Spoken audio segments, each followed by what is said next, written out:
अस्सलाम वालेकुम। आज जो टॉपिक हम डिस्कस करेंगे वो है वैक्सीन्स एंड एंटीसीरास। ये जो दो आपके लास्ट चैप्टर्स हैं इन्हें हम कंबाइनली डिस्कस करेंगे। तो सबसे पहले हम डिस्कस कर लेते हैं वैक्सीन को। वैक्सीन ऐसा सब्सटेंस होता है जो कि आपकी बॉडी में एज एन एंटीजन काम करता है और ये आपके इम्यून सिस्टम को इनिशिएट कर देता है, एक्टिव कर देता है, सो दैट आपकी जो बॉडी है प्रिपेयर हो जाए अगेंस्ट दैट पर्टिकुलर, जो भी पर्टिकुलर आपको वैक्सीन दी गई है उसके जो ओरिजिनल माइक्रोब है उसके अगेंस्ट। अब ये जो वैक्सीन होती है बेसिकली ये किल्ड फॉर्म होती है या एटिनुएटेड फॉर्म होती है, वीक फॉर्म होती है किसी माइक्रोब की। अब वो आपकी बॉडी में इंजेक्ट की जाती है। ये नॉन पैथोजेनिक होती है, पैथोजेनिसिटी कॉज नहीं करती, मतलब इन्फेक्शन कॉज नहीं करती। जस्ट ये क्या करती है, ये ट्रिगर करती है इम्यून सिस्टम को, और इम्यून सिस्टम फिर इसके अगेंस्ट जो भी उसका कोरस्पॉन्डिंग मेथड है, आइदर एंटीबॉडी की प्रोडक्शन है या सेल्स की एक्टिवेशन है, उस सबको करता है और उसकी मेमोरी जनरेट कर देता है, सो दैट जब नेक्स्ट टाइम वही इन्फेक्शन आपकी वो ओरिजिनल जो भी पैथोजन है या वायरस है या बैक्टीरिया है जब आपकी बॉडी में आता है तो पहले से आपकी मेमोरी सेल्स बने हुए होते हैं और आपकी इम्यूनिटी क्विक रिस्पॉन्स देती है। और ये जो वायरसेस होते हैं, बैक्टीरिया होते हैं, इनके डिवाइड करने से पहले पहले ही इनको किल कर दिया जाता है।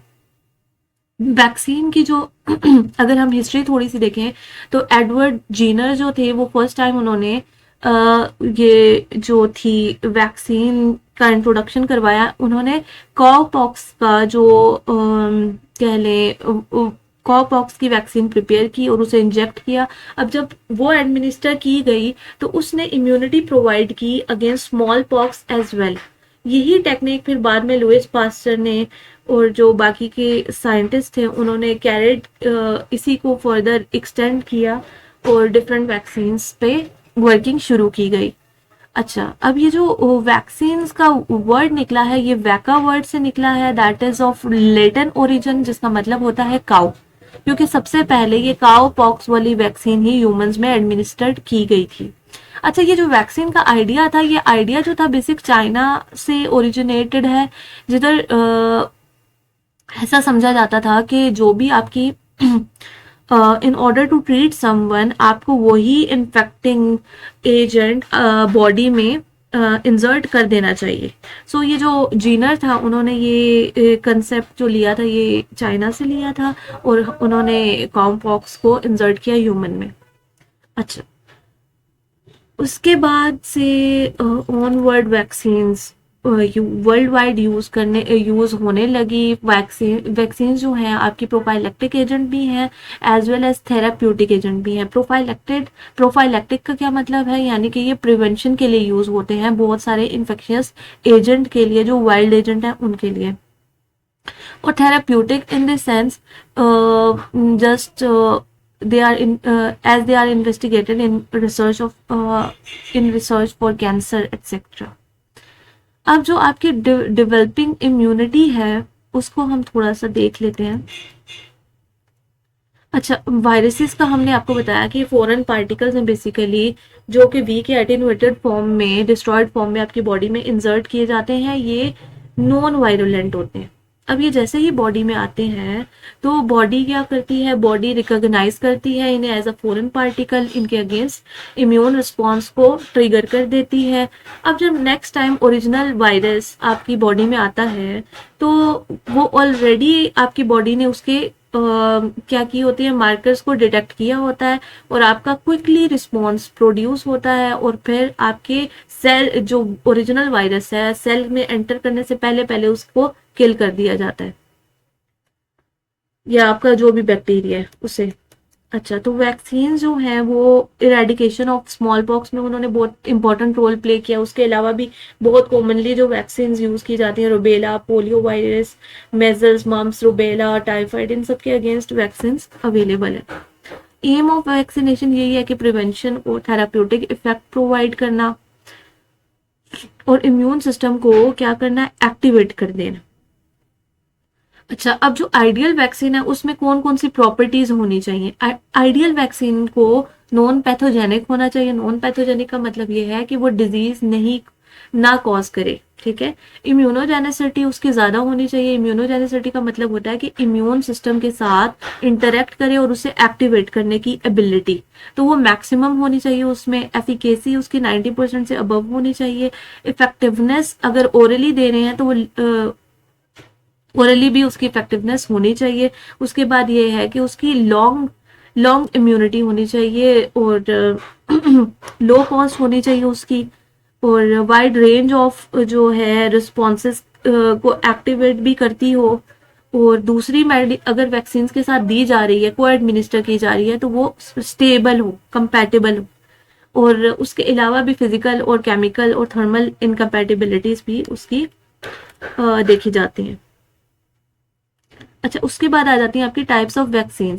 अब टाइप्स ऑफ वैक्सीन में सबसे पहले आ जाती है लाइव एटिनुएटेड वैक्सीन, यानी कि आपकी जो भी पैथोजन है उसे क्या किया गया, वीक किया गया, वीक फॉर्म उसकी इंसर्ट की जा रही है बॉडी में, ठीक है। इसमें जो कॉमन एग्जाम्पल हैं वो आपकी बीसीजी वैक्सीन की हैं, मीजल्स, पोलियो, येलो फीवर और स्मॉल पॉक्स की वैक्सीन, ये सब जो है लाइव एटिनुएटेड वैक्सीन की फॉर्म में अवेलेबल हैं। इनमें भी मेथड सेम ही यूज किया जाता है as that of the killed vaccine की प्रिपरेशन में जो मेथड यूज होता है, सिर्फ इसको स्टेरलाइज नहीं किया जाता। अब जो किल्ड वैक्सीन होती हैं, जो हमारी सेकंड टाइप है, उनमें यह है कि उन्हें कंप्लीटली जो माइक्रोब है उसे इनएक्टिवेट कर दिया जाता है, उसकी स्टेरिलाइजेशन भी की जाती है, ठीक है। और इसमें आपकी rabies, influenza, polio vaccine, cholera, pertussis, plague और आपकी टाइफाइड वैक्सीन आती हैं। उसके बाद आपके पास है हेट्रोलोगस वैक्सीन। हेट्रोलोगस वैक्सीन आपकी इस प्रिंसिपल पे बेस्ड करती हैं कि आपकी जो है बहुत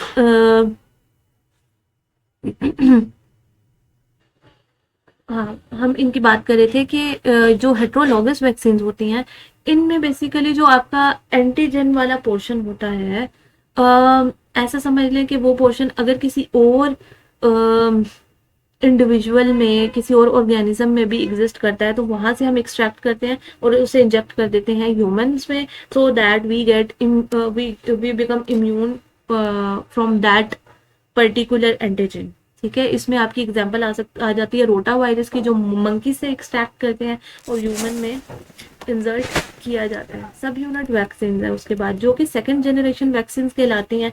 अब इनका क्या है, इनमें हम क्या कर रहे हैं, इनमें हम कोई ना कोई पार्ट ऑफ और माइक्रोब यूज करें, जैसे कोई पिलाई है, कैप्सूल है, कोट है, हम पूरा का पूरा पैथोजन यूज नहीं करें, ठीक है। एग्जाम्पल आपकी आ जाती है हीमोफिलस मेनिंजाइटिस वैक्सीन की, जो कि पॉलीसेकेराइड नेचर की होती है, उससे ये ओरिजिनेट की जाती है। उसके बाद आपकी है मार्कर वैक्सीन। मार्कर वैक्सीन होती हैं बेसिकली डायग्नोस्टिक टेस्ट में यूज होती हैं और डिफरेंशिएट करने के लिए एक वैक्सीनेटेड एनिमल को फ्रॉम अ कैरियर एनिमल्स, ठीक है। इसमें आपकी herpes virus of pigs and cattle, उसके लिए मार्कर वैक्सीन भी यूज की जाती हैं। उसके बाद आपका आ जाता है डीएनए वैक्सीन। डीएनए वैक्सीन में क्या हो रहा है, डीएनए वैक्सीन में आपका बेसिकली ये जेनेटिकली इंजीनियर्ड वैक्सीन होती हैं। इनमें आपका जो माइक्रोबियल है उसका फ्रैक्शन प्रेजेंट होता है in the form of polynucleotide, और इसे हम पॉलीन्यूक्लियोटाइड भी बोलते हैं और जेनेटिक वैक्सीन भी बोलते हैं। उसके बाद आपकी है वेक्टर वैक्सीन, ठीक है। ये भी आपकी बायोटेक्नोलॉजी का एंड प्रोडक्ट है। इसमें आपका एक वेक्टर लेंगे, वेक्टर के अंदर आपका जीन ऑफ इंटरेस्ट इंसर्ट किया जाएगा और उससे फिर आप क्या किया जाता है, in the form of vaccine insert किया जाता है बॉडी में। और अब जो वायरसेस हैं बेसिकली एज अ वेक्टर जो यूज होते हैं, वो एडिनो वायरस है, हेर्पिस वायरस है। और बैक्टीरिया की बात करें तो सैल्मोनेला और बीसीजी जो है वो बेसिकली वेक्टर के तौर पे यूज किए जाते हैं। वेक्टर बेसिकली एक कैरियर को बोलते हैं, जिसके अंदर हम अपना जीन ऑफ इंटरेस्ट इंसर्ट करते हैं और उसे फिर ट्रांसफर करते हैं। अच्छा, उसके बाद है one shot vaccine. One shot vaccine जो है फ्यूचर ऑफ वैक्सीन कहा जाता है इसे, कि ऐसी वैक्सीन प्रिपेयर की जाए जो मल्टीपल, जिस एक वैक्सीन के थ्रू हम मल्टीपल ऑर्गेनिजम्स के अगेंस्ट क्या इम्यूनिटी प्रोवाइड कर सकें। उसके बाद आपकी आ जाती है पेप्टाइड वैक्सीन। पेप्टाइड वैक्सीन में आपका क्या है, आपका सिंथेटिकली प्रिपेयर्ड है और इसमें आपका इम्यूनोजेनिक पेप्टाइड यूज किया जाता है। पेप्टाइड मतलब आपका certain segment of protein synthetically prepared किया गया और उसे इंजेक्ट किया गया ह्यूमन बॉडी में। उसके बाद आपके है एंटी ईडियोटाइप वैक्सीन। अब ये जो एंटी ईडियोटाइप्स वैक्सीन हैं, इनमें क्या किया जाता है, इनमें सबसे पहले एक एंटीबॉडी ली जाती है। एंटीबॉडीज की मदद से बेसिकली एंटीजन प्रिपेयर किया जाता है। जो एंटीबॉडी यूज करते हैं एंटीजन की फॉर्मेशन के लिए, उन्हें बोलते हैं ईडियोटाइप्स। अब जब उससे एंटीजन प्रिपेयर कर लिया जाता है तो उस एंटीजन से फिर फर्दर क्या किया जाता है, एंटीबॉडीज को प्रिपेयर किया जाता है, इम्यून रिस्पॉन्स को इनिशिएट किया जाता है। तो जो सेकंड पे एंटीबॉडीज बनती हैं उन्हें हम बोलते हैं एंटी इडियोटाइप एंटीबॉडीज। तो ये वाली जो टेक्निक है बेसिकली यूज की जाती है अगेंस्ट स्ट्रेप्टोकोकाइस। उसके बाद है gene related vaccine. Gene related vaccine में क्या किया जाता है, जीन रिलेटेड वैक्सीन में जो वायरुलेंस जीन होती है उससे क्या किया जाता है, रिमूव कर दिया जाता है और बाकी का जो पोर्शन है वो इंसर्ट किया जाता है बॉडी में। उसके बाद आपकी आ जाती हैं, ये यहाँ तक जो था ये सारा पोर्शन था वैक्सीन का। अब हम जो इससे ऑनवर्ड पोर्शन डिस्कस करेंगे वो होगा एंटीसीरास का। एंटीसीरास जिन्हें इम्यून सीरास भी बोलते हैं और एंटीबॉडीज भी बोलते हैं, ठीक है। तो बेसिकली जो वैक्सीन्स थी उनका हमने जैसे पहले भी डिस्कस किया था कि वैक्सीन जो हैं आपकी एक्टिव इम्यूनिटी प्रोवाइड करेंगे, इम्यून सिस्टम को इनिशिएट करेंगे। जो आपकी पैसिव इम्यूनिटी है और जो एंटीबॉडीज है या एंटीसीरास है, ये बेसिकली आपको पैसिव इम्यूनिटी प्रोवाइड करनी है। ये इसमें हम क्या करते हैं, एंटीबॉडीज को इंसर्ट कर देते हैं बॉडी में और वो फिर क्या कर देती हैं, डायरेक्टली जो भी एंटीजन होता है उसके अगेंस्ट उसकी किलिंग के लिए किलिंग में वर्क करती है। अच्छा, अब ये जो आपकी एंटीबॉडीज है इनके बहुत सारे एडवांटेजेस भी हैं और ये प्रोफाइलेक्टिक एजेंट के तौर पे भी हम ले सकते हैं, इन्हें थेराप्यूटिक एजेंट के तौर पे भी ले सकते हैं। इनकी बेसिकली दो टाइप्स आती हैं, एक स्पेसिफिक और एक नॉन स्पेसिफिक। जो नॉन स्पेसिफिक है वो तो आपकी जो नेचुरली आपके प्लाज्मा में जो इम्यूनोग्लोबुलिन्स प्रेजेंट होते हैं वही हैं, जैसे IgG, IgA, IgM। अच्छा, जो आपकी स्पेसिफिक एंटीसीरास होती हैं वो किसके अगेंस्ट होती हैं, वो किसी वायरस के, किसी बैक्टीरिया के, किसी स्पेसिफिक टॉक्सिन्स के अगेंस्ट प्रिपेयर की जाती हैं।